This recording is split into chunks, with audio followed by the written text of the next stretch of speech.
Je partage en permanence quelque chose qui au départ n'est pas précis, juste un langage télépathique, mais qui prend forme au fur et à mesure que ma conscience s'aiguise. Mon hymne à la vie de la première période, qui va des vidéos 1 à 12, était une consolation, une urgence d'exister, une négociation avec moi-même. Je marchais en moi dans le brouillard de mes souvenirs, éloigné de l'immensité qui m'entourait. Ayant retrouvé un rapport sensitif à la création, je m'écarte désormais des enseignements reçus, oubliant les règles de l'art pour mieux toucher à l'exaltation du moment sans aucun principe conventionnel. Se spécialiser indéfiniment dans un style est un frein à l'évolution.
La lumière informationnelle me convoque intérieurement et me délivre de la toute-puissance du mental qui décidait pour moi de ce qui était bien ou mal, en art comme dans la vie, suivant des critères humains imposés.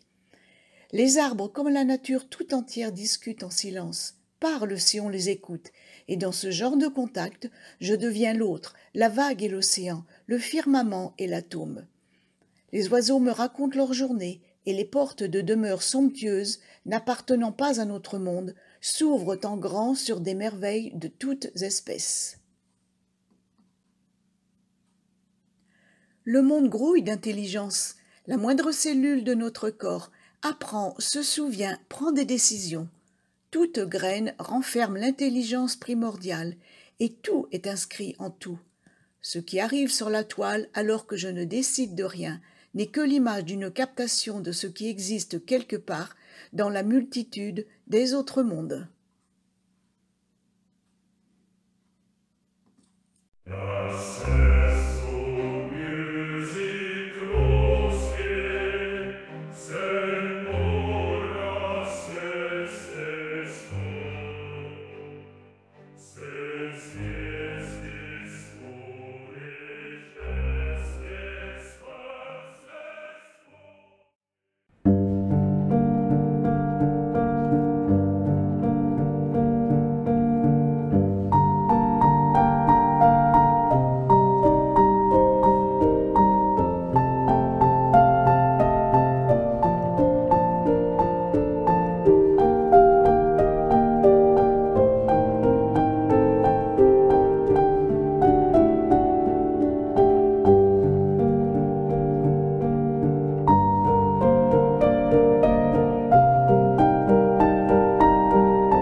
peinture est désormais une affaire de pénétration du sensible pur.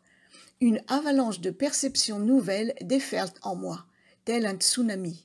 Une vision quantique du monde m'est proposée avec ces informations. Elles sont extrêmement difficiles à traduire avec les outils de matière dont je dispose. La solution ultime serait de peindre en astral, mais je ne suis pas encore prête à abandonner pinceaux et pigments, toiles et tubes.